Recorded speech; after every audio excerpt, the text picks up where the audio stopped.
அனைவருக்கும் வணக்கம். நிறைய சப்ஸ்கிரைபர்ஸ் என்கிட்ட நீங்கள் எந்த மாதிரி பிளான்ட் பதியம் வைப்பீங்க அப்படின்னு கேட்டிருக்காங்க.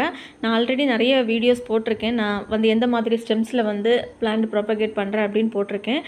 இந்த வீடியோவில் பார்த்தீங்கன்னா இது வந்து ராமேஸ்வரம் மல்லி. இது ஒரு 35 டேஸ் ஆன பிளான்ட்டு. இது இந்த மாதிரி ஒரு மெலிசான ரொம்ப திக்காகவும் இல்லாமல் ரொம்ப லீனாகவும் இல்லாமல் ஒரு நார்மல் சைஸில் இருக்கிற ஸ்டெம்ஸ் தான் நான் மேக்ஸிமம் வந்து பதியம் வைக்கிறது. ஸோ அந்த மாதிரி தான் இந்த ராமேஸ்வரம் மல்லியில் நான் வந்து வச்சுருந்தேன். இப்போ இதில் வந்து ஒரு 10 செடி வச்சுருப்பேன்னு நினைக்கிறேன். அதில் ஒரு 6 நல்லா வேர் போட்டிருந்து, அப்புறம் ஒரு 4 கொஞ்சம் கொஞ்சமாக தான் இருந்துச்சு. அதை நான் திரும்பவும் பாட் பண்ணி வச்சுருக்கேன். நிறைய பேர் எங்கிட்ட வந்து என்ன ரூட்டிங் ஹார்மோன் யூஸ் பண்ணுறீங்கன்னு கேட்குறீங்க. நான் இது வரைக்கும் எந்த ரூட்டிங் ஹார்மோனும் யூஸ் பண்ணுறதில்ல. ஒரு 5 மந்த்ஸ்க்கு முன்னாடி ஒரு நர்சரியிலேருந்து நான் ரூட்டிங் ஹார்மோன் வாங்கினேன். பட் அது வந்து நான் இது வரைக்கும் யூஸ் பண்ணலை.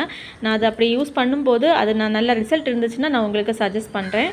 இது வரைக்கும் நான் எந்த ரூட்டிங் ஹார்மோனும் யூஸ் பண்ணதில்லை. நான் என்ன மாதிரினா மண் வந்து எப்போவுமே ஈரமாக இருக்கிற மாதிரி பார்த்துக்குவேன். ரொம்ப ட்ரை ஆகாமல் ஒரு மாய்ஸ்டர் எப்போவுமே இருக்க மாதிரி பார்த்துட்டாலே வந்து சீக்கிரமாக வேர் போடும். நான் பதிய வைக்கிற செடி எல்லாமே நான் தனியாக எடுத்ததுக்கப்புறம் எல்லாமே 4 இன்ச்சு பாட்டில் தான் மேக்ஸிமம் நட்டு வைப்பேன். 4 இன்ச்சு பாட்டில் வச்சாலே நமக்கு ஓரளவுக்கு நல்ல ஹைட்டாக செடி வளர்ந்து கிடைக்கும். இந்த மாதிரி நீங்களும் ட்ரை பண்ணி பாருங்கள். நன்றி.